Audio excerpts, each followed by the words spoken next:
Hello दोस्तों, मैं SP सहाय आपके YouTube channel SP climax academy पर सभी का तहे दिल से स्वागत करता हूं। दोस्तों, अगर हमारे चैनल पर फर्स्ट टाइम विजिट कर रहे हैं तो चैनल को लाइक करिए, सब्सक्राइब करिए और अपने दोस्तों को शेयर कर दीजिएगा।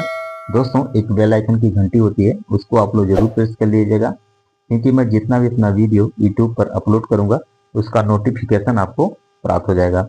दोस्तों, आशा करते हैं कि आप लोग बहुत ही अच्छे से होंगे और अच्छे से अपनी स्टडी को कर रहे होंगे। तो चलिए दोस्तों, आज हम लोग यूपी डीएलएड के प्रथम सेमेस्टर हिंदी के महत्वपूर्ण प्रश्नों को हल करेंगे, जो कि वर्ष 2023 से लेकर 2016 के सभी अति लघु उत्तरीय प्रश्न को देखेंगे। तो चलिए दोस्तों, देरी न करते हम लोग प्रश्नों पर चलेंगे। तो दोस्तों, हम लोग पहले 2023 के जितने भी महत्वपूर्ण प्रश्न पूछे गए थे, ठीक है, तो उन सभी प्रश्नों को एकदम बेहतरीन तरीके से देखेंगे।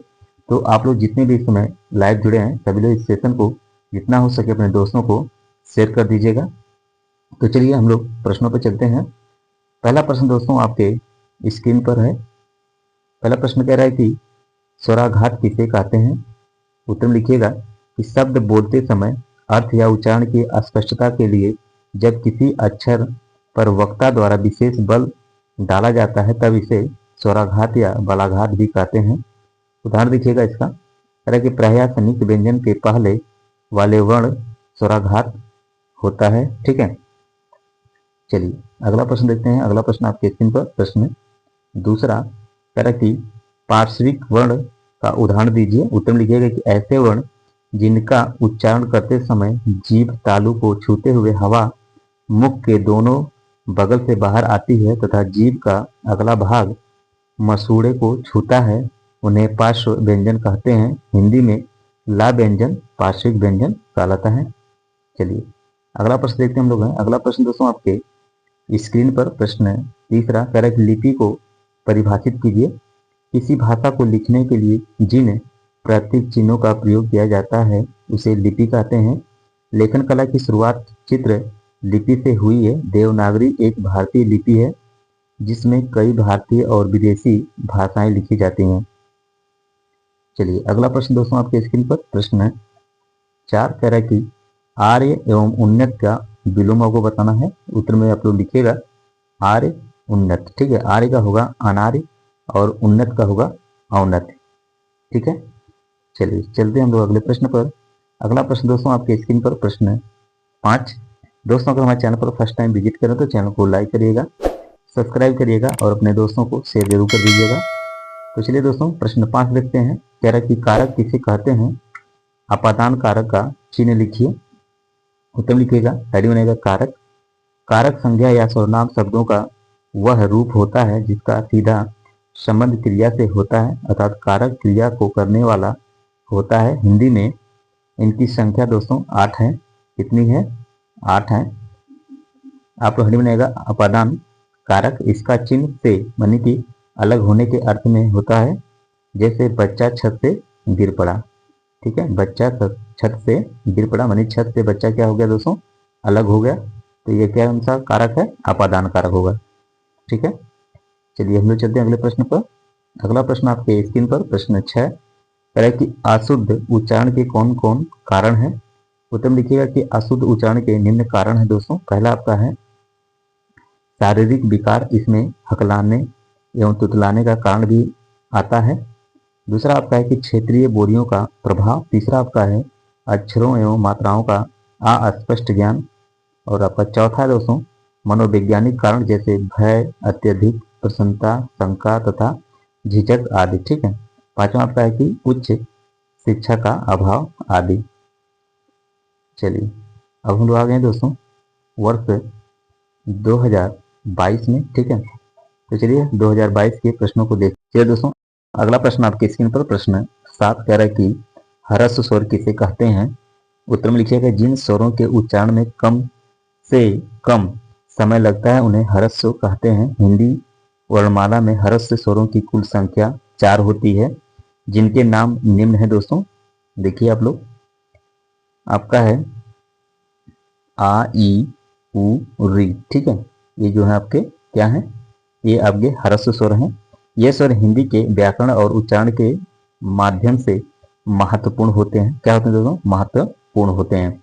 चलिए अब हम लोग चलते हैं अगले प्रश्न पर। अगला प्रश्न दोस्तों आपके स्क्रीन पर है। प्रश्न 8 कह रहा कि सुधा एवं पंकज शब्द का अर्थ लिखिए। तो उत्तर लिखिएगा कि सुधा नाम का खास महत्व है क्योंकि इसका मतलब शुद्ध, अमृत, कल्याण, बिजली आदि होता है। पंकज शब्द का अर्थ होता है दोस्तों कीचड़ में उत्पन्न होने वाला, अर्थात कमल का फूल होता है।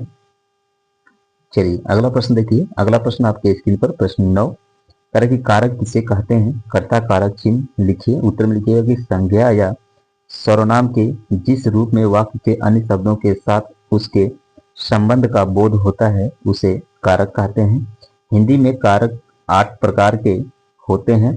पहला आपका कर्ता, कर्म, कारण, ठीक है, कर्ता, कर्म, करण, संप्रदान, अपादान, संबंध, अधिकरण और संबोधन। ठीक है। कर्ता का विभक्ति चिन्ह होता है ने। ठीक है, कर्ता का विभक्ति चिन्ह क्या होगा दोस्तों? ने होगा। समझ गए आप? चलिए अब हम लोग चलते हैं अगले प्रश्न पर। अगला जो प्रश्न दोस्तों आपके स्क्रीन पर है प्रश्न 10। दोस्तों अगर हमारे चैनल पर फर्स्ट टाइम विजिट करें तो चैनल को लाइक करिएगा, सब्सक्राइब कर लीजिएगा और अपने दोस्तों को शेयर जरूर कर दीजिएगा। ठीक है, तो चलिए प्रश्न 10 लिखिए। क्या कह रहा है कि अभिव्यक्ति के साधनों के नाम लिखिए। उत्तर में लिखिएगा कि अभिव्यक्ति के साधनों के नाम निम्न है दोस्तों। पहला आपका बोलकर, दूसरा आपका है सुनकर, तीसरा आपका है लिखकर और चौथा आपका है पढ़कर।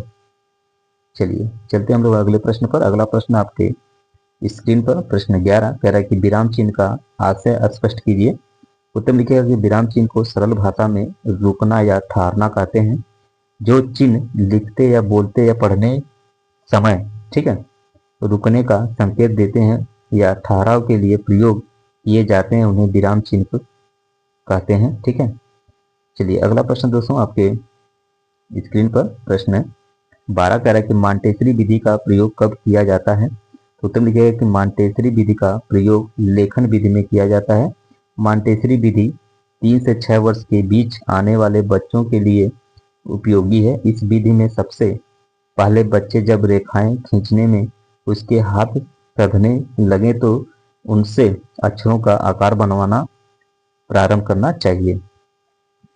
चलिए दोस्तों अब हम लोग आ गए हैं वर्ष 2019 में। तो चलिए सभी लोग 2019 के सभी महत्वपूर्ण प्रश्नों को देखते हैं। दोस्तों जितने लोग इस समय लाइव जुड़े हैं सभी लोग सेशन को जितना हो सके अपने दोस्तों को शेयर कर दीजिएगा। ठीक है, क्योंकि दोस्तों मैं चाहता हूं कि आपके साथ साथ आपके दोस्तों का भी भला हो जाए। ठीक है, चलिए प्रश्न 13 देखिए क्या कह रहा है। कह रहा है कि उपेक्षा और अपेक्षा शब्द का अर्थ लिखिए। उत्तर में लिखिए कि उपेक्षा का अर्थ होता है तिरस्कार, निरादर, है ना, अवहेलना। और अपेक्षा का अर्थ होता है दोस्तों की उम्मीद, आशा, है ना। चलिए अब हम लोग चलते हैं अगले प्रश्न पर। अगला प्रश्न आपके स्क्रीन पर प्रश्न 14 कह रहा है जिसके नीचे रेखाएं लगाई गई हो वाक्य के लिए एक शब्द लिखिए। जिसके नीचे लिखिए, जिसके नीचे रेखाएं लगाई गई हो के लिए एक शब्द होता है दोस्तों, वो होता है रेखांकित। क्या होता है? रेखांकित। चलिए अगला प्रश्न आपके स्क्रीन पर प्रश्न 15। दोस्तों अगर हमारे चैनल पर फर्स्ट टाइम विजिट करें तो चैनल को लाइक करिएगा, सब्सक्राइब कर लीजिएगा और अपने दोस्तों को शेयर जरूर कर दीजिएगा। तो चलिए दोस्तों प्रश्न 15 देखिए क्या कह रहा है। कह रहा है कि आकाश शब्द के 4 पर्यायवाची शब्द लिखिए। तो आकाश का आपको लिखना है नभ, गगन, अंबर, अनंत, शून्य, आदि, अर्थ और अंतरिक्ष। ठीक है, चलिए अगला प्रश्न देखिए आपके स्क्रीन पर प्रश्न 16 कह रहे कि ओ और औ किस प्रकार के वर्ण हैं? तो दोस्तों उत्तर में लिखिएगा कि ओ और औ ये दोनों क्या हैं? दीर्घ स्वर हैं। क्या है दोस्तों? दीर्घ स्वर हैं। जिन स्वरों के उच्चारण में ह्रस्व स्वरों से दुगना समय लगता है उन्हें दीर्घ स्वर कहते हैं। जैसे आ, ई, ऊ, ए, आय, ओ, औ, औ। ठीक है, ये सब क्या है दोस्तों? ये सब दोस्तों आपके हैं दीर्घ स्वर। क्या है? दीर्घ स्वर। चलिए अब आप लोग समझ गए होंगे। आइए अगला प्रश्न देखिए। अगला प्रश्न आपके स्क्रीन पर प्रश्न 17 कह रहा है कि उष्ण व्यंजन किसे कहते हैं? लिखिए। देखिए दोस्तों उष्ण व्यंजन कौन कौन से होते हैं? ये 4 होते हैं, सा, शा, शा, ह। ठीक है, समझ रहे हैं? ये जो आप लोग बोलते हैं ना बड़का सा, ठीक है, इस बड़का सा को बोलने के लिए दोस्तों आपको किसके द्वारा बोला जाएगा? तालु के द्वारा। किसके द्वारा? तालु द्वारा बोला जाएगा। ठीक है, जैसे ही बड़का सा आप बोलेंगे आपकी जीवा दोस्तों क्या हो जाएंगी, जाकर आपके तालू में टच होंगी। ठीक है। और जो आपका इसे जिसको आप मूर्धन्य सा बोलते हैं, ठीक है, ये होता है दोस्तों मूर्धा। क्या होता है? मूर्धा होता है। जब हम इस मूर्धन्य सा को यानी पेटफरवा सा को जब बोलेंगे तो आपकी जीवा जो है दोस्तों जो क्या होगी, वो मुड़ जाएगी। ठीक है, क्या हो जाएगी, ऐसे मुड़ जाती है। ठीक है। और आप लोग बोल के देख लीजिएगा। जैसे देखिए दोस्तों, आपका जो उष्ण व्यंजन है ना, उष्ण व्यंजन का मतलब ही उष्ण मतलब होता है गर्म। ठीक है। अब इन सा को बोलने से पहले आप लोग अपने हाथ को अपने मुंह के सामने लाइएगा, तब बोलने का प्रयास करिएगा। ठीक है। ऐसा बोलिएगा बड़का सा जो आपको बोलिएगा जब, तो ऐसा लगे कि आपकी जीवा क्या करे, आपकी जीवा जो है कि तालू में टच करे। ठीक है। सा, जैसे आप सा बोलेंगे ऐसे ही आपके मुख से गर्म हवा निकलेगी। ठीक है। उसी तरह मुद्रित शाख बोलेंगे जैसे सर, जैसे ही मुद्रित शाख को आप बोलेंगे तो आपकी जीवा क्या हो जाएगी दोस्तों, मुड़ जाएगी। इसलिए क्या है, मूर्धा वर्ण है। और आपका जो है ये जो आप जिससे आप बोलते हैं छोटका सा, ठीक है, ये छोटे सा को जो बोलते हैं आप लोग हैं, ठीक है, ये छोटा सा, ठीक है, इस छोटे सा को क्या कहते हैं, दंत। ठीक है, क्या कहेंगे, दंत। यानी इसे दंत के द्वारा बोला जाएगा। जैसे कि जिस तरह से आप सा बोलना चाहेंगे, जैसे ही आप बोलना शुरू करेंगे आपको ऐसा लगेगा कि आपके दोनों दांतों के बीच में आपकी जीवा आ जाएगी। ठीक है, जैसे बोलिए सा, जैसे सा बोलेंगे वैसे ही आपके दोनों दांत के बीच में आपकी जीवा जाकर टच होगी। ठीक है, इसलिए दंत वर्ण है। हाँ, आपका जो है हाथ दोस्तों जो है ना आपका, ये काकल्य है। क्या है, काकल्य है। ठीक है, मगर ये भी आप जब हाँ बोलेंगे ना तो इनका भी जो हवा निकलेगी, जो प्राण निकलेगा, ठीक है, वो कैसा होगा, गर्म होगा। ठीक है, इसलिए इसको क्या कहा गया है, उष्ण व्यंजन कहते हैं। क्या कहते हैं, उष्ण व्यंजन कहते हैं। समझ गए, समझ गए। चलिए, यानी कि वर्णों को उष्ण व्यंजन कहते हैं। इसका प्रयोग स्वर के बाद ही होता है। ठीक है, यानी कि स्वर के बाद ही सब शब्दों का, इन वर्णों का होता है। ठीक है, प्रयोग होता है। चलिए, अब हम लोग समझ गए होंगे इसको बढ़िया से। आइए, ज़्यादा समय ना देते हुए हम लोग अगले प्रश्न पर चलते हैं, क्योंकि आप लोग जब समझ गए तो फिर इसमें समय देने का कोई मतलब नहीं है, उचित नहीं है। ठीक है, चलिए अगला प्रश्न आपके स्क्रीन पर, प्रश्न 18 करें कि संधि एवं सहयोग, सॉरी संधि एवं संयोग शब्द का विलोम शब्द लिखना आपको है, संधि और संयोग। तो संधि का विलोम होगा दोस्तों विच्छेद, और संयोग का विलोम होगा वियोग। समझ रहे, जब आपका संयोग होगा, किसी से मिलन होगा, तो आपका क्या होगा, वियोग, माने कि आप उसे क्या करेंगे, बिछड़ जाएंगे।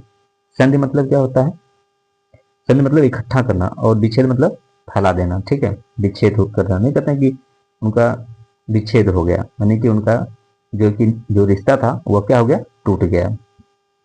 सुनते होंगे आप लोग। चलिए, अब हम लोग आ गए दोस्तों 2018 में। तो जितने भी 2018 में प्रश्न महत्वपूर्ण पूछे गए थे, सभी प्रश्नों को लेकर मैं आप लोगों के बीच में हूँ। तो आप लोग जितना हो सके इस सेशन को शेयर जरूर कर दीजिएगा। ठीक है ना। तो चलिए हम लोग प्रश्नों को देखते हैं दोस्तों। प्रश्न आपके स्क्रीन पर है, प्रश्न 19 तरह की दीर्घ स्वर किसे कहते हैं, जिन स्वरों के उच्चारण में ह्रस्व स्वरों से दुगना समय लगता है उन्हें दीर्घ स्वर कहते हैं। ठीक है, वो कौन कौन से दोस्तों हैं, वो आपके हैं, देखिए यही है। ठीक है, बड़का आ जिसे कहते हैं आ, बड़की ई, बड़का ऊ, ए, आय, ओ, औ, ये क्या है सब, ये सब आपके दीर्घ स्वर हैं। ठीक है, चलिए अगला प्रश्न देखिए आपकी स्क्रीन पर, प्रश्न 20। दोस्तों अगर हमारे चैनल पर फर्स्ट टाइम विजिट करें तो चैनल को लाइक कर दीजिएगा, सब्सक्राइब कर लीजिएगा और अपने दोस्तों को शेयर जरूर कर दीजिएगा। ठीक है, तो चलिए प्रश्न 20 देखिए क्या कह रहा है कि या र ला वा किस प्रकार के व्यंजन है। तो उत्तर लिखिएगा कि या र ला वा अंतस्थ व्यंजन है। क्या है, अंतस्थ व्यंजन कहलाते हैं। इनका उच्चारण स्वर और व्यंजन के मध्य में होता है। इन्हें अंत अंत अंतस्थ कहते हैं। क्या कहते हैं, अंतस्थ कहते हैं। समझ गए। चलिए अब हम लोग चलते हैं अगले प्रश्न पर।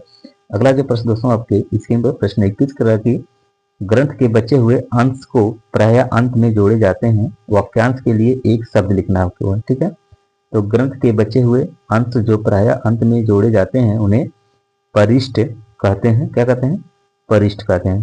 चलिए अगला प्रश्न आपके स्क्रीन पर, प्रश्न 22 कह रहा है कि अंश और अंश शब्द का अर्थ स्पष्ट कीजिए।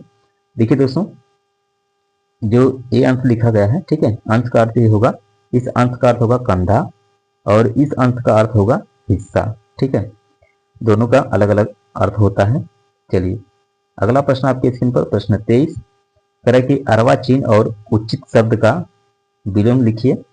तो अर्वाचीन और उचित, अर्वाचीन का दोस्तों होता है प्राचीन और उचित का होता है अनुचित, ठीक है, समझ गए। चलिए अगला प्रश्न देख लीजिए। अगला प्रश्न आपके स्क्रीन पर, प्रश्न 24 तरह के विस्मयाद बोधक चिन्ह का प्रयोग कब करते हैं। तो उत्तर में आप लोग हेडिंग बनाएगा दोस्तों, विस्मयाद बोधक चिन्ह, ठीक है, एक विराम चिन्ह है जिसका उपयोग लिखित भाषा में तीव्र भावनाओं, उत्तेजना, आश्चर्य या जोर को इंगित करने के लिए किया जाता है।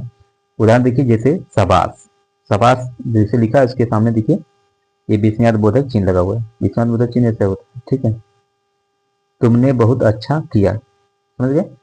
चलिए अब हम लोग चलते हैं आगे दोस्तों। अब हम लोग आ गए हैं वर्ष 2017 में। तो 2017 में जितने भी महत्वपूर्ण प्रश्न पूछे गए थे सभी प्रश्नों को आपके बीच में लेकर आ गया हूं। तो आप लोग जितना हो सके अपने दोस्तों को शेयर जरूर कर दीजिएगा इस सेशन को, ठीक है। तो चलिए प्रश्नों को देखा जाए। प्रश्न आपके स्क्रीन पर है, प्रश्न 25 दोस्तों अगर हमारे चैनल पर फर्स्ट टाइम विजिट करें तो चैनल को लाइक करिएगा, सब्सक्राइब कर लीजिएगा और अपने दोस्तों को शेयर जरूर कर दीजिएगा। तो आइए प्रश्न 25 देखते हैं। कह रहा है कि हिंदी भाषा के व्यंजन वर्णों के उच्चारण स्थान के नाम लिखना है। तो हिंदी में लिखिए, हिंदी भाषा में व्यंजन वर्णों के उच्चारण स्थान मूल रूप से 5 होते हैं। देखिए क्या होते हैं, उच्चारण स्थान यानी कि ध्वनि वर्ग और उच्चरित ध्वनि, ठीक है। आप देखिए यहाँ पर लिखा है कंठ, ठीक है, कंठ का क्या होता है, क ख ग घ अंग और हा, ठीक है, ये क्या है, ये आपके कंठ वर्ण है। और उसके बाद है तालव्य यानी तालु, क्या है दोस्तों, ये आपके च छ ज झ इया या और शा। मूर्धा दोस्तों जो है आपका है वह क्या है, ट ठ ड ढ अड़ा और रा और शा, ठीक है। और दंत आपका जो है त थ द ध न ल और शा, ठीक है। ये वर्ण है। ओष्ठ के द्वारा कितने वर्ण बोले जाते हैं, आगे बोले जाते हैं प फ ब भ म और वा, ठीक है। चलिए आप समझ गए होंगे आप लोग। चलिए अगला प्रश्न हम लोग देखते हैं। अगला प्रश्न आपके स्क्रीन पर है, प्रश्न 26 करा की संयुक्त अक्षर व्यंजनों को लिखिए। तो संयुक्त व्यंजन होते हैं दोस्तों जो होते हैं दो या दो से अधिक व्यंजनों के मेल से बने होते हैं। यह 4 प्रकार के होते हैं। आपके कौन कौन से होते हैं दोस्तों, 4 प्रकार के होते हैं। कौन कौन होते हैं, होते हैं आपके छ त्र ज्ञ स्र, ठीक है। आप देख रहे होंगे इस छ को लिखने के लिए आधा का और प्लस मूर्धन्य श को मिलकर बना गया है, ठीक है। त्रा को लिखने के लिए आधा ता प्लस पूरा रा बनाकर इसको त्रा किया जाता है। ज्ञा के लिए आधा जा प्लस इया, ठीक है, मिलाकर क्या बनता है, ज्ञा बनता है। और आपका स्रा जो है दोस्तों ये आपका बड़का शाम में वो भी आधा रहेगा प्लस रा, ठीक है, मिलकर क्या बनेगा, स्रा बनेगा। चलिए आप लोग समझ गए होंगे। आइए अगला प्रश्न हम लोग देखते हैं। अगला प्रश्न आपके स्क्रीन पर है, प्रश्न 27 कह रहा है कि छा वर्ण किसके योग से बनता है। तो छा वर्ण एक संयुक्त व्यंजन है जो 2 वर्णों के संयोग से बनता है। देखिए आधा का प्लस मूर्धन्य वाला शा, ठीक है, मिलकर क्या बनेगा, छा बनेगा। चलिए हम लोग चलते हैं अगले प्रश्न पर। अगला प्रश्न आपके स्क्रीन पर, प्रश्न 28 कह रहा है कि समानार्थी शब्द का हाथ से लिखिए। समानार्थी शब्द का वह शब्द है जिसका अर्थ दूसरे शब्द के समान होता है। समानार्थी शब्द के उदाहरण है आकर्षक और सुंदर, एक दूसरे के समानार्थिक हैं। चलिए अगला प्रश्न आपके स्क्रीन पर, प्रश्न 29 कह रहा है कि व्यंजन का अभिप्राय स्पष्ट कीजिए। व्यंजन शब्द का प्रयोग ऐसी ध्वनियां हैं जिनके उच्चारण के लिए स्वर के सहयोग की जरूरत होती है और उच्चारण करते समय हमारे मुख के भीतर किसी न किसी अंग विशेष द्वारा वायु का अवरोध होता है, उन्हें व्यंजन कहते हैं। चलिए अगला प्रश्न दोस्तों आपके स्क्रीन पर है, प्रश्न 30 दोस्तों अगर हमारे चैनल पर फर्स्ट टाइम विजिट करें तो चैनल को लाइक करिएगा, सब्सक्राइब करिएगा और अपने दोस्तों को शेयर कर दीजिएगा। चलिए आइए प्रश्न 30 देखिए क्या कह रहा है। कह रहा है कि हिंदी भाषा के कौशल के नाम लिखिए। आप लोग लिखिएगा उत्तर में कि हिंदी भाषा के 4 कौशल होते हैं। ये चारों कौशल एक दूसरे के अंतः संबंधित होते हैं तथा मानव में भाषाई विकास को विस्तार देते हैं। पहला आपका है सुनना, दूसरा है बोलना, तीसरा है आपका पढ़ना और चौथा आपका है लिखना, ठीक है। शॉर्टकट में इसे कहा जाता है सुबोपल्ली। सु बो प ली। ठीक है, इसका शॉर्टकट में सूत्र है। ठीक है, सुबोपल्ली माने कि सु माने सुनना, बो माने बोलना, पा माने पढ़ना, अली माने लिखना। चलिए चलते हम लोग आगे। आप लोग बहुत ही बेहतरीन तरीके से समझ गए होंगे इसको। तो चलिए अब हम लोग आ गए 2016 में। दोस्तों 2016 के जितने भी महत्वपूर्ण प्रश्न पूछे गए थे उन सभी प्रश्नों को लेकर मैं आप लोगों के बीच में आ गया हूँ। दोस्तों आपसे यही गुजारिश है कि आप लोग इस सेशन को जितना हो सके अपने दोस्तों को शेयर कर दीजिएगा। तो चलिए प्रश्न को देखा जाए।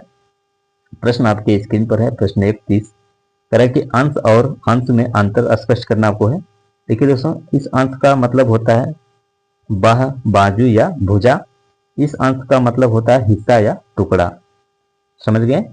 चलिए अगला प्रश्न देख लीजिए। अगला प्रश्न आपके स्क्रीन पर प्रश्न 32 तरह की या, रा, ला, वा किस प्रकार के व्यंजन है। तो या, रा, ला, वा अंतस व्यंजन होते हैं क्योंकि इनका उच्चारण स्थान स्पर्श और उष्ण वर्णों के मध्य में होता है। चलिए अगला प्रश्न आपके स्क्रीन पर प्रश्न 33 कह रहा है कि स्वर किसे कहते हैं।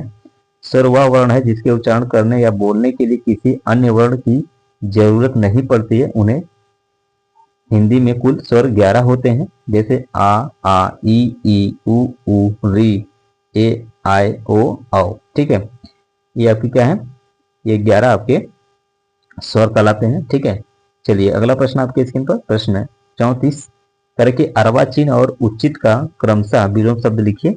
अब लिखिएगा कि अर्वाचीन का होगा प्राचीन, उचित का होगा अनुचित।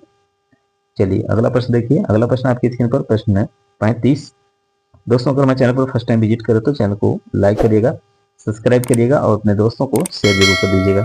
तो चलिए दोस्तों प्रश्न 35 देखिए क्या करा है कि अनुसार किसे कहते हैं। अनुसार वह होते हैं जो स्वर के बाद आने वाला व्यंजन है, इसकी ध्वनि नाक से निकलती है। हिंदी में अनुसार जो होते हैं दोस्तों इंकित करते हैं, जैसे ग्रंथ, उपरांत, अंबर। ठीक है, चलिए अब हम लोग दोस्तों आ गए हैं प्रश्न 36 पे। दोस्तों ये सेशन का लास्ट क्वेश्चन है, तो आप लोग जितना हो सके इस सेशन को शेयर जरूर कर दीजिएगा। ठीक है, क्योंकि दोस्तों मैं चाहता हूँ कि आपके साथ साथ आपके दोस्तों का भी भला हो जाए, तो आप लोग अपने दोस्तों का भी भला करिए। और प्रश्न 36 देखिए क्या कह रहा है। कह रहा है कि शब्द एवं पद से आप क्या समझते हैं।